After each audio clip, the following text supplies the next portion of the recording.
Here now is the woman you saw moments ago, Eleanor Holmes Norton, who's a delegate to the U.S. Congress representing Washington, D.C. She was at that news conference. Ms. Norton, thank you so much for being here. So your thoughts, because you didn't really touch on the race or the gender issue, but the other women who were there said this is clear sexism and racism. Do you agree with that? Oh, I certainly don't. I don't call out sexism or racism unless I have some evidence. I can see why some would believe that. I gave the opening statement, then had to go back to a hearing, so I never even heard the rest, but please do not ascribe those views to me. I think that she's being singled coming out of the presidential campaign. One of our committees, Oversight and Government Reform, in the middle of the presidential campaign and a recess, had a hearing, and she became the focus of that hearing.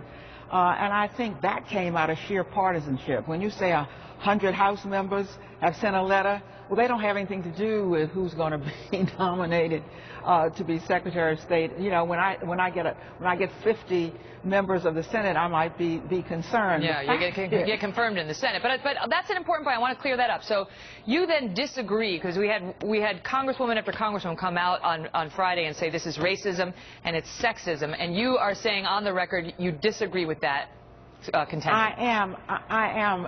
You have to understand, I'm a former chair of the Equal Employment Opportunity Commission, so I don't take racism and sexism by implication. I have to see some evidence of it, and the evidence is that they're focusing in on the messenger. They know that the administration was evaluating this information as it came in. They have her with the information she had at the time.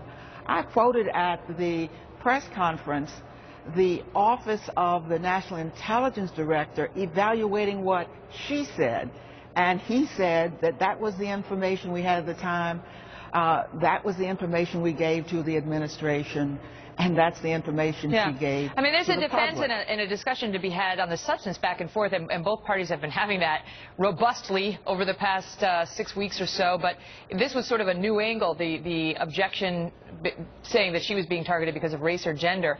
And I wonder, that's an interesting point as well, that you used to head up the EEOC.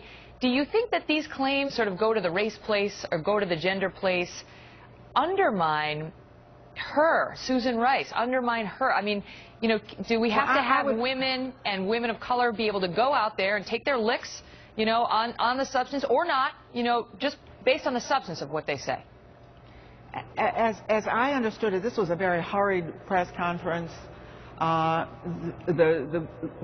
It was Friday. People were getting ready to go home, so they got together who cared, I suppose, about it most. I can tell you without fear of contradiction that I think at least most Democrats, and I believe some Republicans in the House, would say that there are two investigations going on. Perhaps we ought to treat this matter the way Democrats treated 9/11.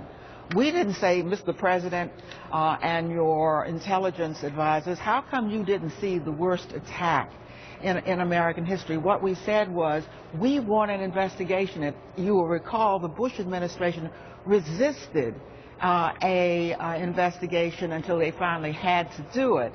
That, it seems to me, is where the issue should be, and there are real issues here. Yeah. Where was the security? Why was the ambassador allowed to go to an outpost that was completely undefended?